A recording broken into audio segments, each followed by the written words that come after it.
Fíjense ustedes que quienes la secuestraron la habrían asesinado luego de que su familia no quisiera o no pudiera pagar los $200.000 que pedían de rescate. Estamos hablando de cerca de 130 millones de pesos chilenos. Libardo, muy buen día, gracias por acompañarnos. Muy buenos días. Esta es una brutalidad porque el secuestro dura una semana.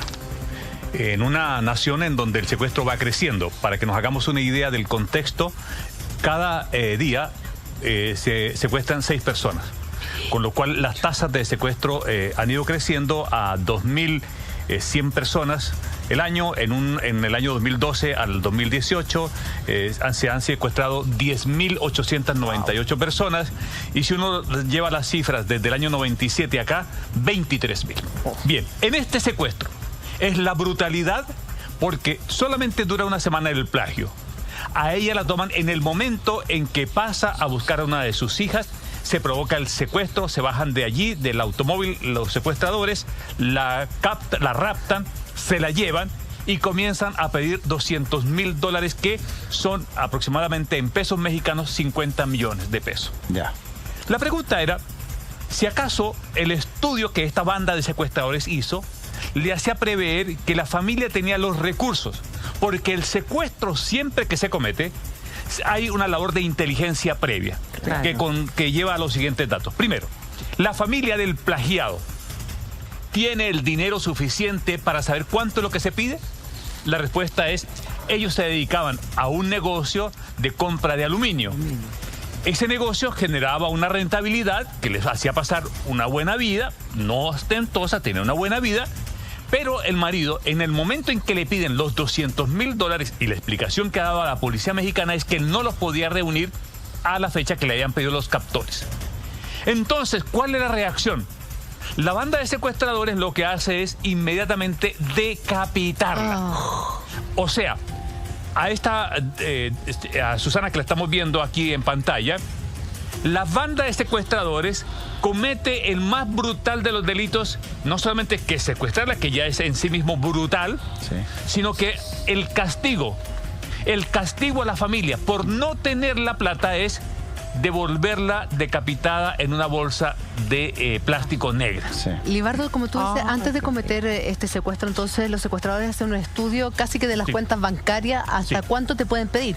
Sí. Según lo que tú tienes, es lo que te piden de recompensa. Es así, Julia. Porque ellos no es que al tanteo, es que pasaron frente al local y dijeron, ¿sabe qué? Este local puede ser muy próspero. A ver, ¿quiénes son los dueños? No, ellos hacen un estudio muy acabado. En un delito que crece exponencialmente en México, cuando estuvimos viendo las cifras de lo que significa, por ejemplo, las personas que se secuestran, hay 3 razones fundamentales por las cuales a unas personas las pueden secuestrar en México. La primera condición, la económica. Dinero.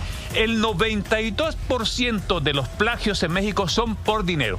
Perfecto. Hay un 5% que quieren publicidad. Bandas organizadas que quieren la publicidad, raptan personas, pero para publicidad.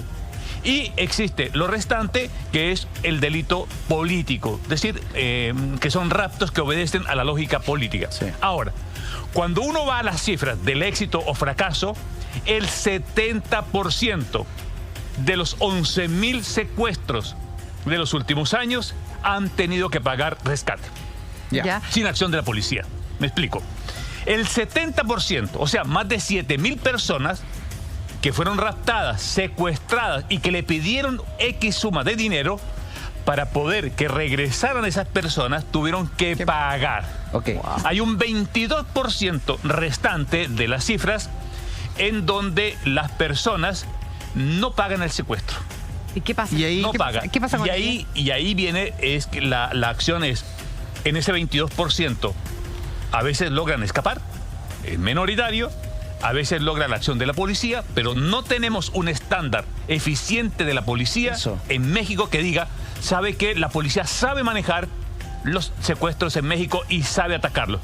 Pero contrastaba la cifra que va creciendo en México a este nivel exponencial, y les quiero recordar que desde 1985 al año 2017 en Colombia se secuestraron 35.000 personas. En Colombia.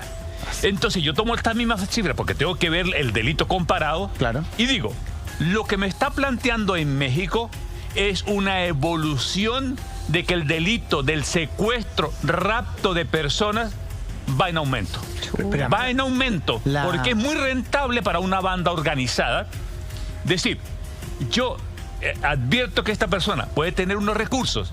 Esos recursos van entre $100.000 de patrimonio. Que son alrededor de 58 millones de pesos. Y que pueden ir hasta 10 o 20 millones de dólares. En México, recordemos, se secuestró a un ex candidato presidencial. O sea, no es simplemente que ataquen a los empresarios, a los industriales, a los ganaderos. No, a los políticos también. A todo el mundo le hinchan mano. ¿Quién secuestra en México? ¿Quién secuestra? Con México, como hemos tenido una evolución del crimen organizado, remanentes que tienen acceso a armas, porque para hacer el secuestro tienen que tener un potencial de armamento, la capacidad donde meten a las personas, donde las alojan mientras se desarrolla el secuestro, toda la logística de llamadas a las familias y todo esto, hace ver que se está expandiendo a zonas en donde hay en todo el territorio mexicano riqueza. Ya. Entonces, Veracruz, entonces van todo lo que tiene que ver con lo que es Quintana Roo, que también se está secuestrando, pero zona muy turística. Zonas turísticas, pero que de pronto había un equilibrio. Si el líder o la persona más influyente de un cartel no le interesaba que se secuestraran, no se secuestraba. Pero si esa persona que tenía esa mirada para poder llevar adelante su delito de narcotráfico se quitaba o lo sacaban de la escena y quedaba un vacío de poder allí, actúan y van creciendo estas bandas de narcotráfico porque encuentran que hay mucha rentabilidad. Es decir, hay 3 delitos hoy en México que son muy rentables. El primero de ellos, narcotráfico. Narcotráfico, que tenemos 7 grandes carteles de drogas que ya hemos comentado aquí en extenso, lo que ha sido la condena a cadena perpetua probablemente que le van a dar a el Chapo Guzmán. Luego está el robo de benzina en México. Ya. Este es un negocio que dejó hace unos días atrás una tragedia enorme, que es tomar los oleoductos por donde transita la benzina y es adosarle unos elementos artesanales para extraer la gasolina. Y ese negocio participan policías, ex policías, crimen organizado. Es tanto que el presidente Andrés Manuel López Obrador se ha tenido que encargar de eso. Y ahora la línea del secuestro. Vamos a entrar en el detalle de eso, Libardo, pero para que la gente aquí en Chile se haga una idea del contexto violento en el que se vive muchas veces en México, fíjese el mensaje que entregan. Esto me pasó porque mi marido le jugó al verga y no quiso pagar mi rescate. En el fondo, ella psicológicamente lo culpan directamente. Lo dejan marcado de por vida, porque lo responsabilizan y lo culpan del desenlace que tiene la historia, como si ellos, si fuesen casi, los secuestradores se transforman en víctimas, casi que tuvimos que hacer esto porque él no quiso pagar. No, y además que lo hacen como si lo hubiera escrito ella antes de morir. Sí, claro. O sea, esto porque me habla pasó de mi marido. porque mi marido no quiso pagar por mi rescate. Está en primera persona, como si fuera ella. Es muy violento. Estas y lo más imágenes que probable, estamos viendo, y lo más probable es que ella lo haya escrito obligada, ¿o no? pero es posible. Pero aquí el mensaje es terrible. Porque ya no solamente la familia tiene que vivir, primero, 2 tragedias en sí, encadenadas. La primera tragedia es que rapten a la señora. Ahí la estamos viendo, ella es la que estamos viendo en las imágenes allí. Ella toca el timbre, Susana, toca el timbre. Ahí llega un automóvil, se bajan los plagiarios. Ahí está justamente en el momento en que se bajan para introducirla al vehículo y secuestrarla. ¡Ay, Dios mío! Primero, la primera tragedia es que la familia, miren bien, sufre la tragedia del secuestro, ¿no? Raptan a la empresaria. La segunda tragedia es que aparece el cuerpo decapitado. Pero la tercera tragedia es que quieren dejar envenenada a la familia, como que responsabilizando al marido, claro, que si ella no está con vida es porque el marido no se movió lo suficientemente rápido para reunir la plata o derechamente no quiso pagarla. Entonces, ¿qué pueden estar pensando? ¿Qué podrían pensar los papás y los familiares de Susana? la empresaria asesinada brutalmente por estas bandas de secuestradores, que el marido fue negligente, que el marido no vendió el negocio, porque probablemente la aspiración era vender el negocio, o sacar prestado, conseguir en efectivo. ¿Saben lo que significa ir y conseguir $200,000 de golpe y porrazo en una semana para pagar eso? Porque es lo que en la historia de los secuestros muchas veces pasa, es que efectivamente ven prosperidad, ven un ganadero, ven un empresario y le piden un monto. Pero de ahí en convertir el dinero en efectivo, que significa muchas veces, porque no tienen el dinero en efectivo, lo que significa vender a ganga empresas, vender a ganga ganado, vender a ganga muchas cosas. Y los bancos no prestan el dinero a veces. Sí, pero sabemos si hubo una negociada, o sea, si el tipo le dijo, espérame unos días más, o tengo esto y no tengo lo que tú me estás pidiendo, o simplemente no voy a pagarte nada.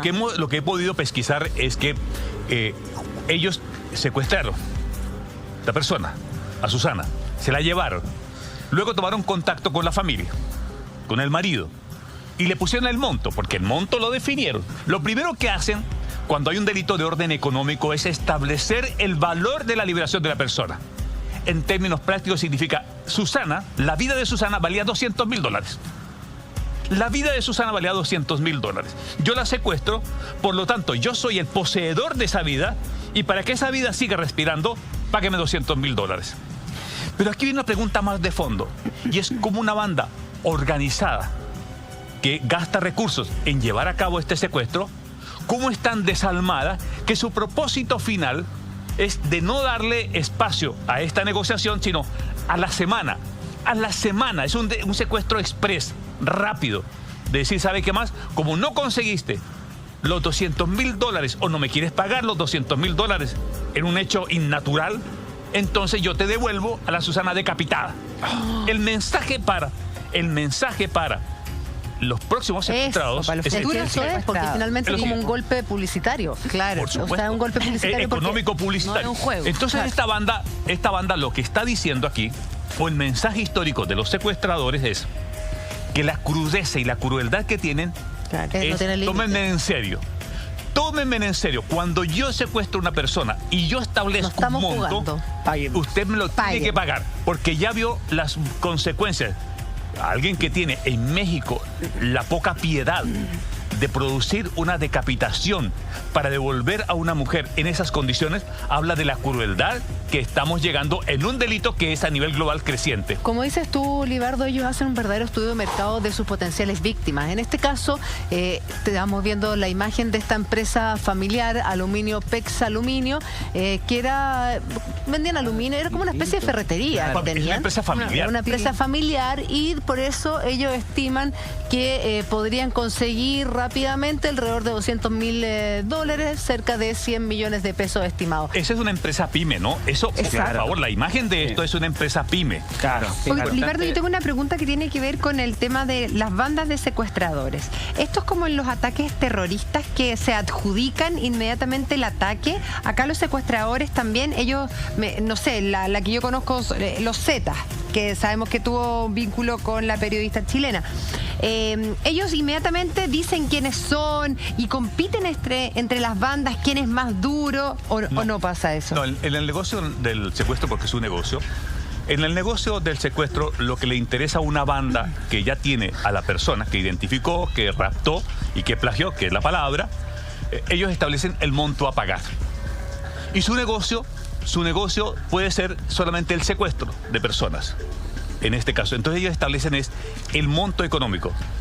Pero aquí lo que llama la atención es que hayan acotado tan solo a una semana, no más de 8 días, que es el monto a conseguir.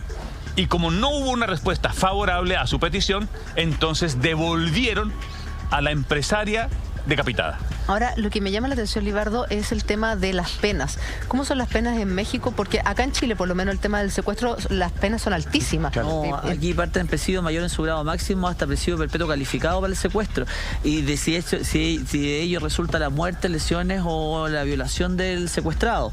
Pero yo le quería preguntar algo a Libardo. Oye, me parece un poquito extraño este tema del secuestro, porque veo que no es una gran empresa. Veo que sabían que les iba a costar mucho conseguir ese capital. No es un Carlos Slim, este no es un gallo alguien multimillonario. No. Por lo tanto, cuando te pones un monto tan alto en un plazo tan corto de días, tal vez tú sabes que el resultado del secuestrado va a ser el resultado de muerte más o menos seguro. Sí. ¿Se descartó la participación de algún familiar o de algún tercero involucrado en esto, en intentar hacer pasar esto como un secuestro extorsivo y por detrás había algo más complejo? Porque en México Es posible Puede todo. ser cualquier en cosa. México se da de todo, de todo. Claudio tiene mucha razón. Por lo pronto, lo que han dicho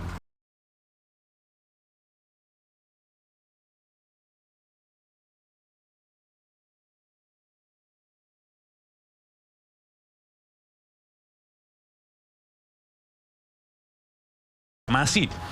En caso, por ejemplo, en Argentina floreció una industria del secuestro express en donde a una persona la tomaban y la duración del secuestro era mientras iban por los cajeros automáticos extrayéndole el dinero. Eso ocurre también en Colombia con mucha fuerza. Allá se llama el fleteo, que significa, el fleteo es una palabra para identificar el tipo de secuestros. Entonces, el secuestro de corto plazo.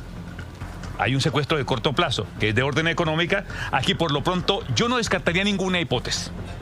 Pero sí hay dos factores que unen, que es un pequeño negocio, una pyme, que se dedica a la compraventa de aluminio, un matrimonio que por lo pronto no mostraba desaveniencia, eso es lo que están diciendo la prensa mexicana.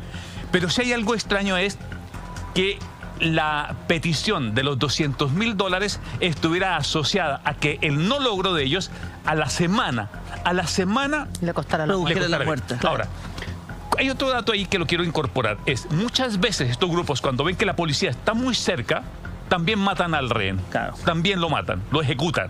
Pero no sé si este sea el caso. Lo que ocurre, yo quiero dar una opinión que a lo mejor va a ser muy distante a lo que ustedes están conversando. Yo en México tengo harto contacto, viajo mucho a México, ¿Ya? por lo mismo todo, pues, en fin. De partida, a mí este caso me llama muchísimo la atención. Ya. Primero porque creo que las personas que trabajaron en este secuestro no son profesionales del secuestro. Ustedes dirán, bueno, pero ¿cómo si la decapitaron? Yo creo que son profesionales de lámpara delictual o de alguna organización criminal no asociada al secuestro, sino que al narcotráfico y los mismos que se nombraron los Z, qué sé yo. Pero lo que ocurre es que si ustedes se dan cuenta, primero, el secuestro express nunca van una semana, siempre van 24 horas o 48 horas. Segundo, las personas o las bandas criminales que están dedicadas al tema del secuestro en México o en países que tienen el tema de delincuencia un poquito más desarrollado, lo que hacen es perseguir gente que es ABC1. Perdón que lo diga de esa forma, pero es una clasificación de gente de clase alta, digamos, gente con mucho Que pueda dinero. disponer Y esa en México, plata. el 90 o el 100% de esa gente Anda tiene como guardaespaldas. escoltas privados. Sí, pues, Por lo tanto, yo siento que este secuestro, como se plantea, es un secuestro que no está asociado al secuestro, sino que está asociado a otra cosa. Me Ya. explico. Secuestro directamente. Es un secuestro medio mula, en realidad, ¿eh? porque de alguna manera que te den una semana para juntar esa plata y que lo hagan con alguien, entre comillas, de clase media, con una pyme, como decía Libardo, de alguna manera hace presumir de que las personas que están trabajando en este secuestro, el blanco o el objetivo final no es el secuestro. No. Estoy pensando investigativamente, digamos. Entonces, si lo miramos de esa perspectiva, probablemente a esa persona, primero, no le hubieran pedido tanta plata, segundo, no hubieran tenido tanto plazo, y tercero, el desenlace no hubiera sido la decapitación. O sea, yo creo que estas personas, si bien es cierto, estaban de acuerdo, estaban en condiciones de poder decapitar a alguien, no era por un secuestro, sino que era por otra línea investigativa social del narcotráfico. Eso mismo podría abrir la arista de que